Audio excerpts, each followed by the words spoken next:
Hello people of the earth and welcome to QuickSaveTV. My name is Mike and today we're going to talk about the differences in free roaming games and tunneled games. We're going to talk about what's good and bad in them, and of course it's going to be heavily opinionated on what I'm thinking about it. You know what I hate?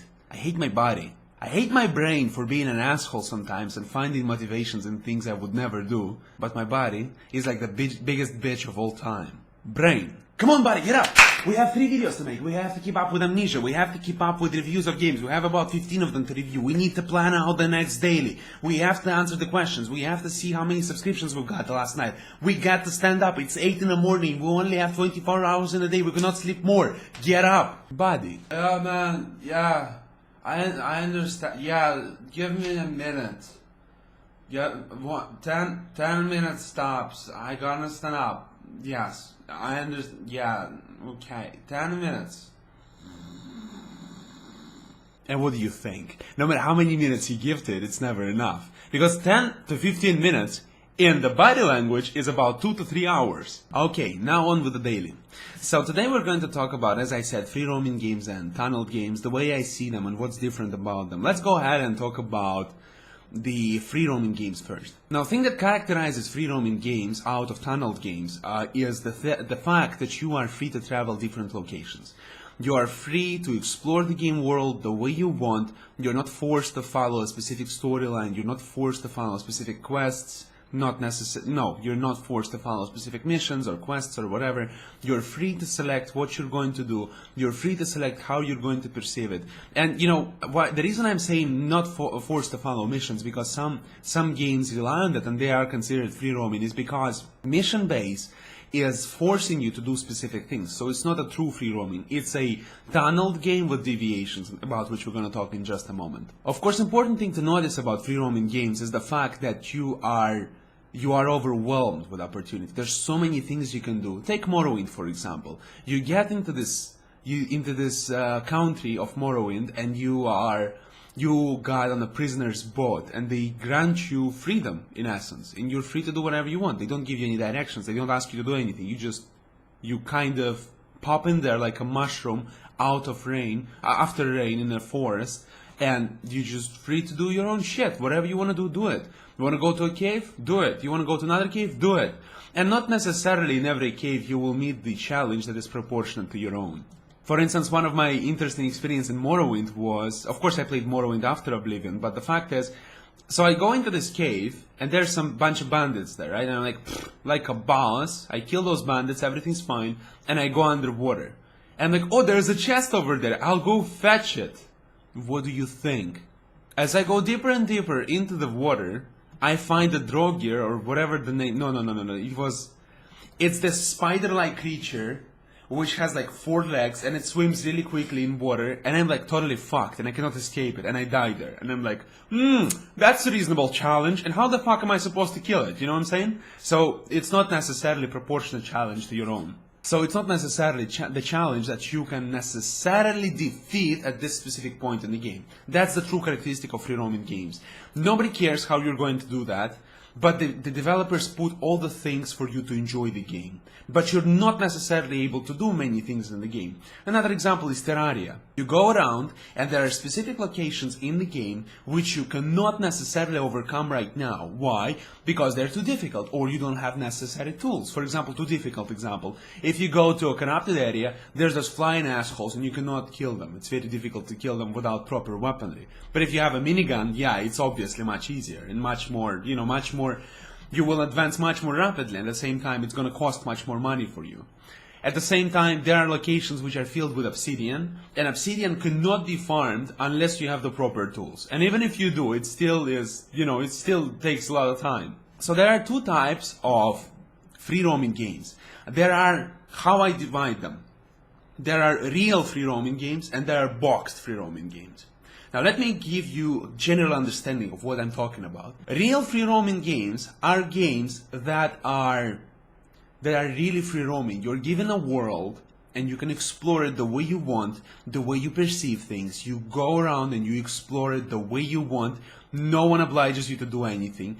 And technically you could call World of Warcraft such game, because there's a whole consistent world and no one's forcing you to do anything. Yeah, you are wanting to go high, you want to get proper items, you want to level up, but no one's pulling your balls to do that. You can do that, but you don't have to.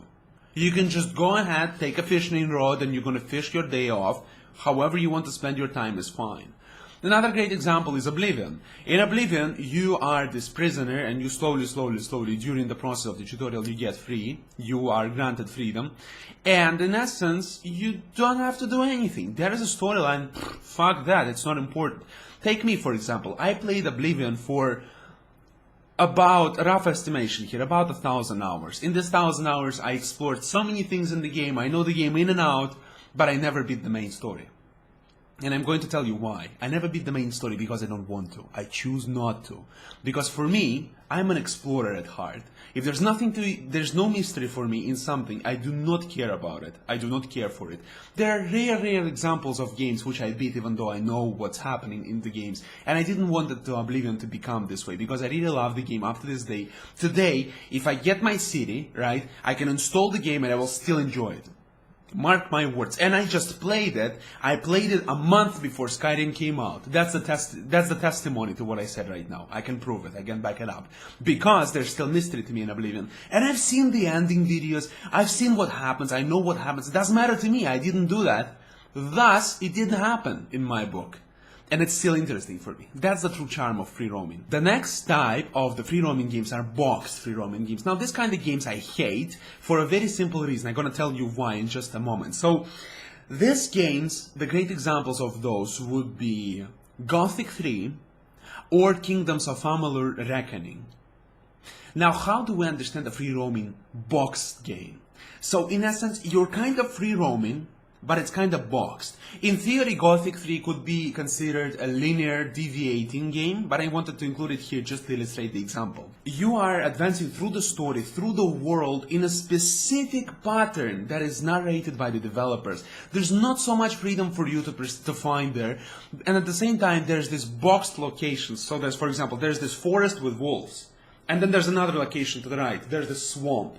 And you can go to the swamp, or you can go to another location, or you can go to all of them. But once you clear them out, they're empty. So in a way, Gothic 3 is, a box. It's a tunneled game. But the point of what I'm trying to illustrate here is that these locations, these boxes, the chunks of land are clearly visible. And God, is it annoying. I feel like a mice in a goddamn cage. Like, oh Mike, go here, it's fun. Oh Mike, go there, it's fun. Go here, go there, fuck you. I want to enjoy the game the way I want, And this is depraving me of this ability. Kingdoms of Amalur, another example.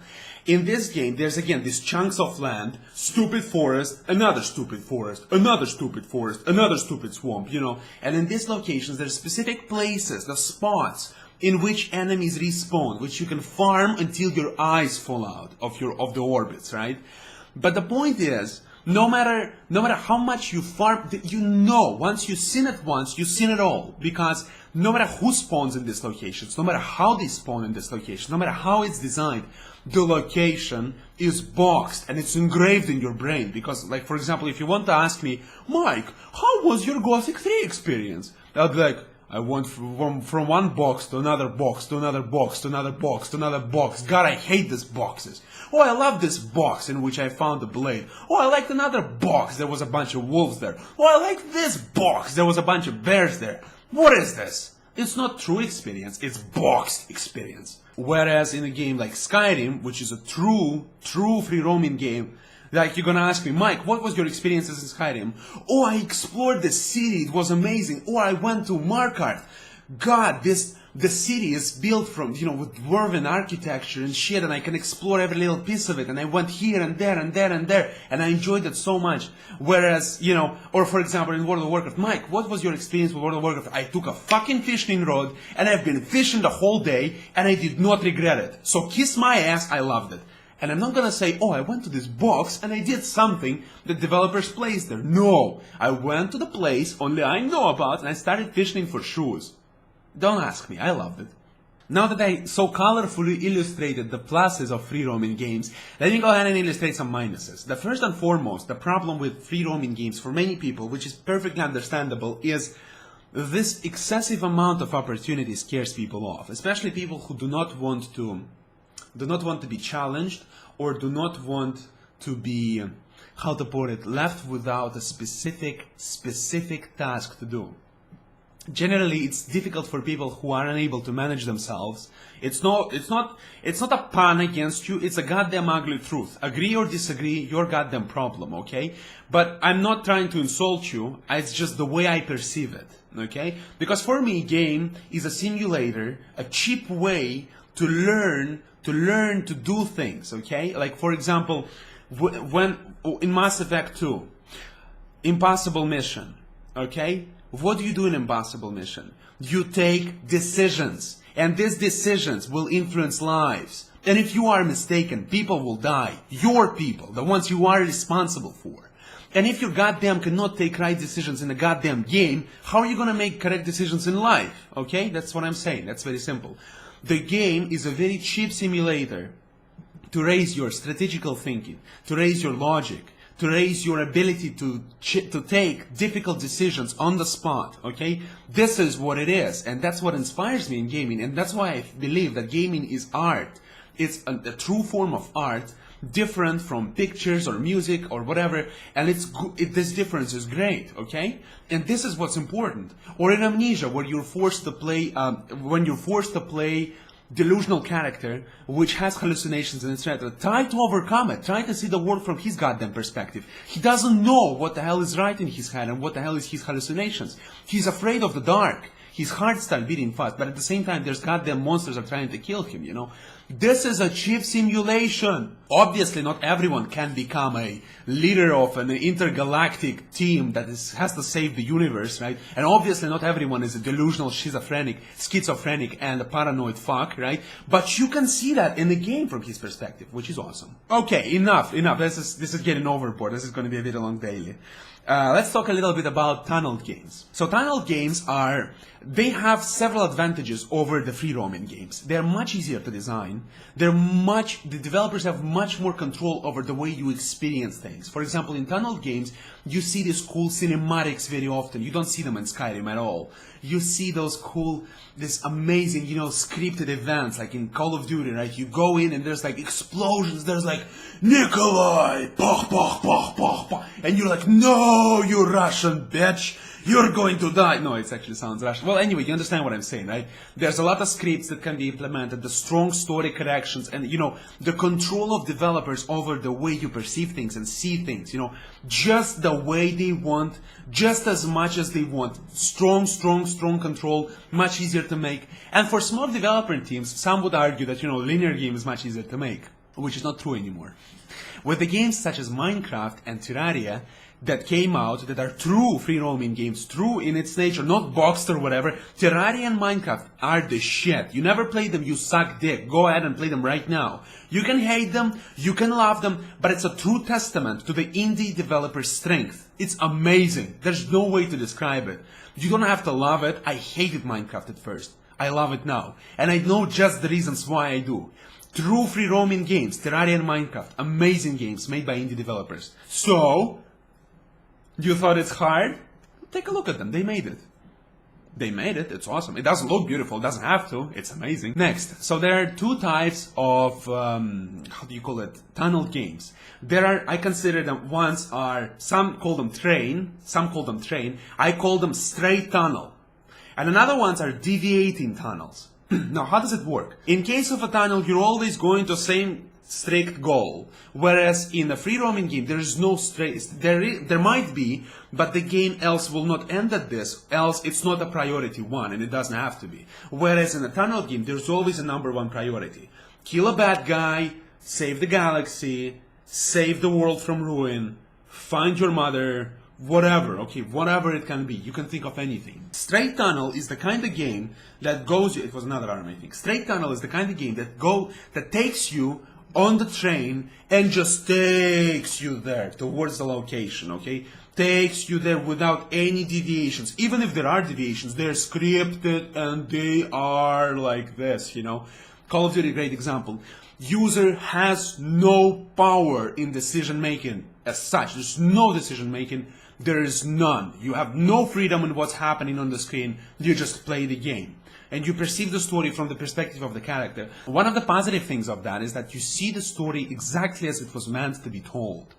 The negative side is that you are powerless to take any decisions. And if the story is weak, for me, myself, if I care for the story, it would be really hard to focus on such a game. Like, for example, if we would imagine that Max Payne 2 or Max Payne 1 would have a weak story, it would just be a shitty shooter.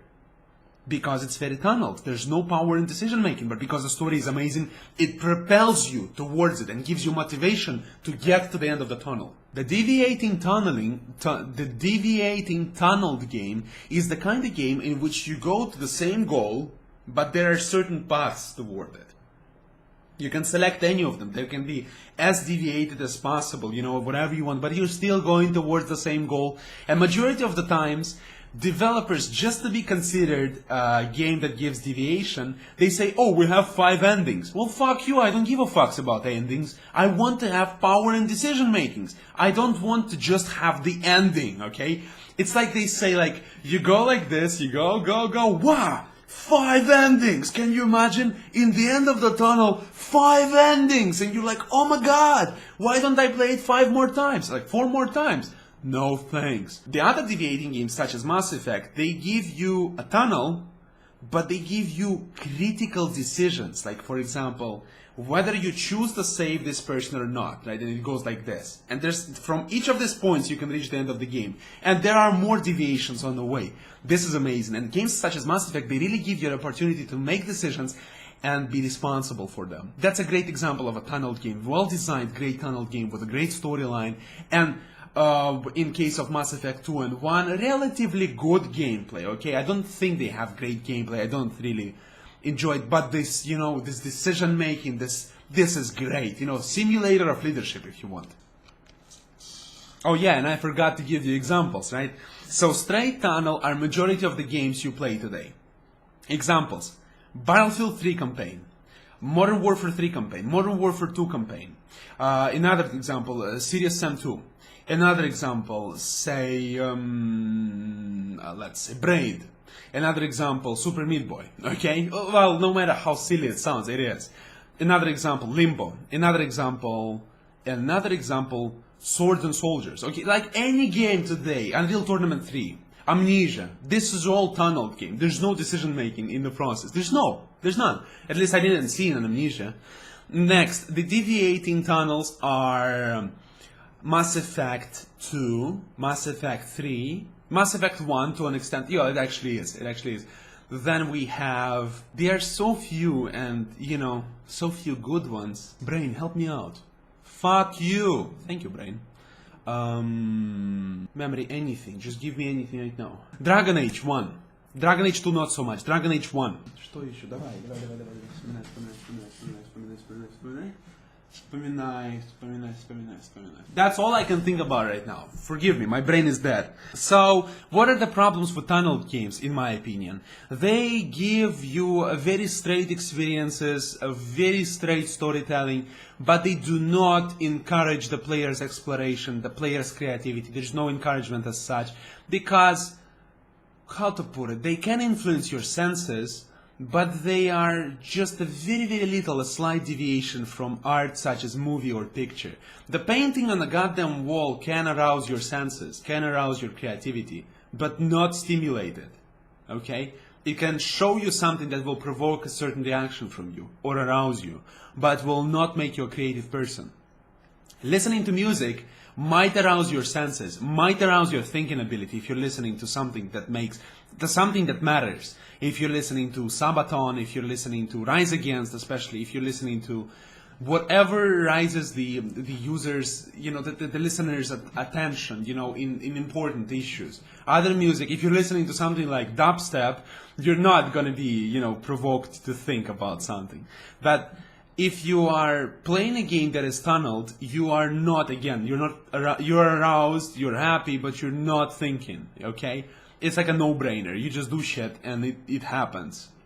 Whereas in free roaming games or tunnel deviating games, to an extent, you have the decision power, which is really important. It's very awesome, and it becomes a brand new thing, a brand new kind of experience, a brand new form of art. Yeah, and of course, there's no feeling of freedom, and this feeling of freedom is very important, I think, for people such as myself. Generally, for us Russians, we really value feeling of freedom in games, and it's really sad to see when there's none, because it saddens me, because I feel shackled.